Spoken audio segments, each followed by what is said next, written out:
করি সবাই ভালো আছেন। তো আবার একটা নতুন ভিডিও নিয়ে আপনাদের সামনে আসলাম। তো আজকে যে কোয়েল পাখির ডিম দিয়ে আলু সিদ্ধ করে ঝোল রান্না করব। তো আমার ভিডিওটা শুরু থেকে শেষ পর্যন্ত দেখবেন। আলু সিদ্ধ চড়াই দেবো এখন। এই যে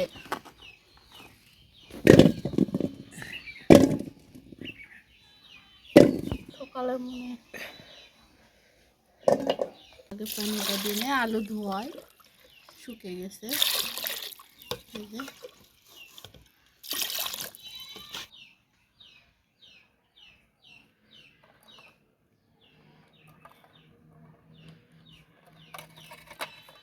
সেদিনও 3 হালি আনছিলেন না। এখন এই ঢাকনা দিয়ে এখন চুলাতে চড়াই দেব।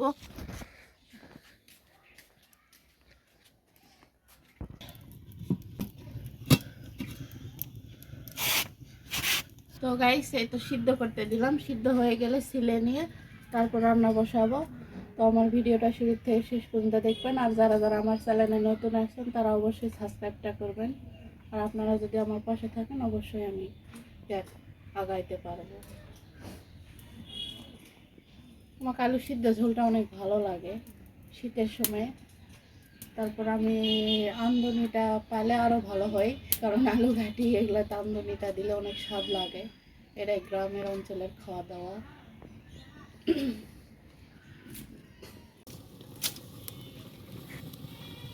হয়ে গেল সিদ্ধ। এখন ওই যে পানিটা নিয়ে নেব, নেওয়ার পর এই তো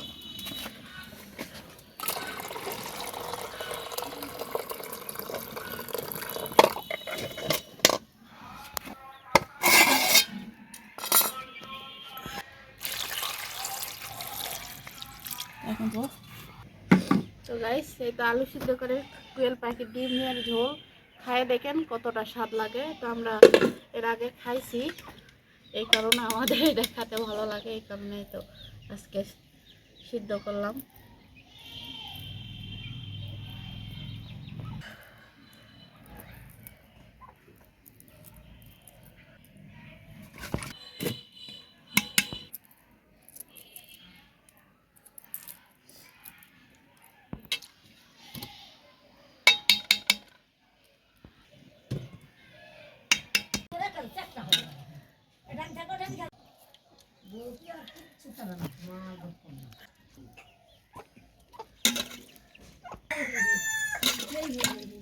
আলুটা ছিলে নিলাম, এখন ছিলে নেওয়া হয়ে গেল। এখন পানিটা ফেলে দিয়ে রান্না বসে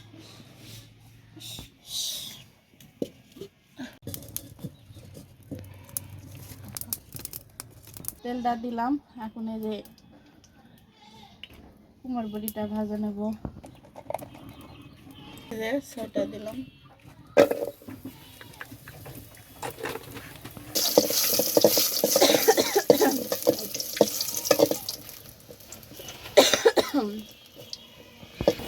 তুলে নেব,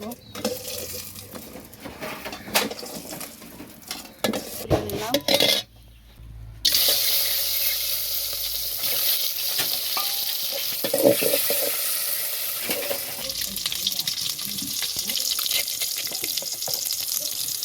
লবণ দিলাম,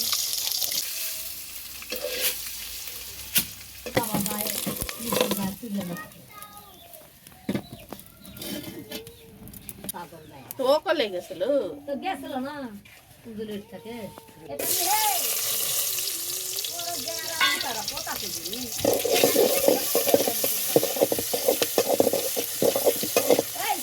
একটু দিয়ে দেবো।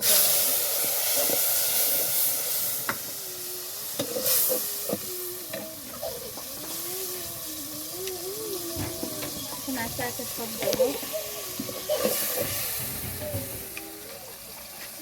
লবণ দিলাম,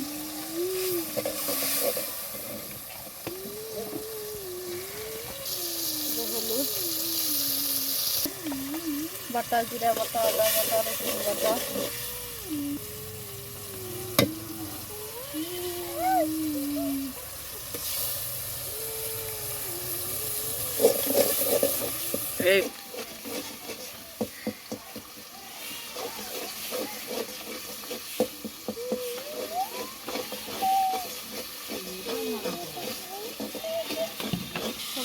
মশলাটা কষা হয়ে গেল, এখন এই যে শিম দিব, দিয়ে একটু কষাই নেব।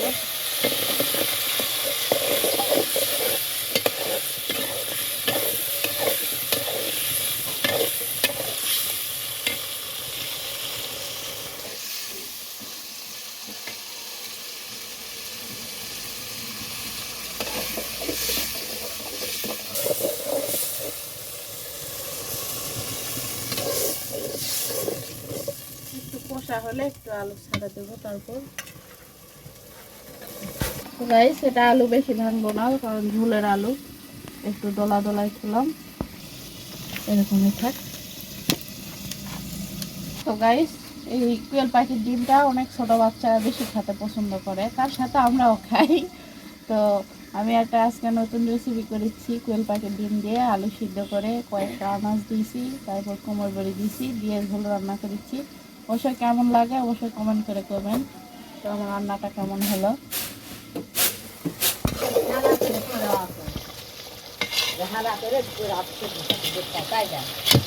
রান্দিস তাহলে ভালো লাগবে, একদিন আর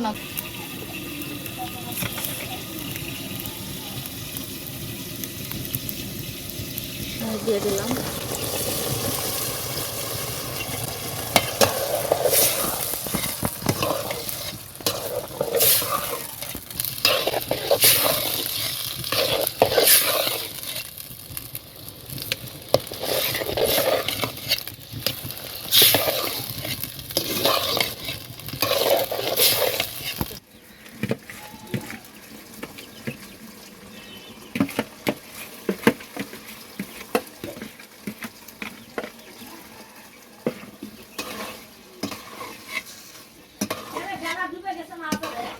ডুবেই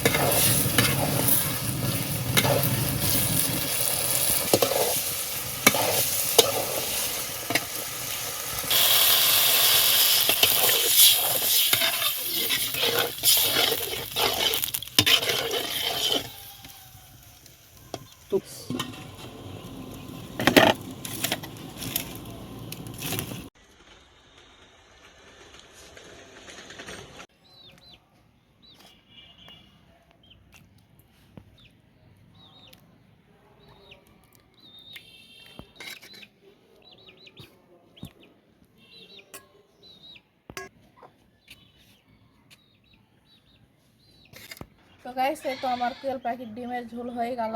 তো আজকের ভিডিওটা এই পর্যন্তই, পরবর্তী ভিডিওতে দেখা হচ্ছে। আল্লাহ হাফেজ। তো আমার ভিডিওটা কেমন হলো অবশ্যই কমেন্টে জানাবেন।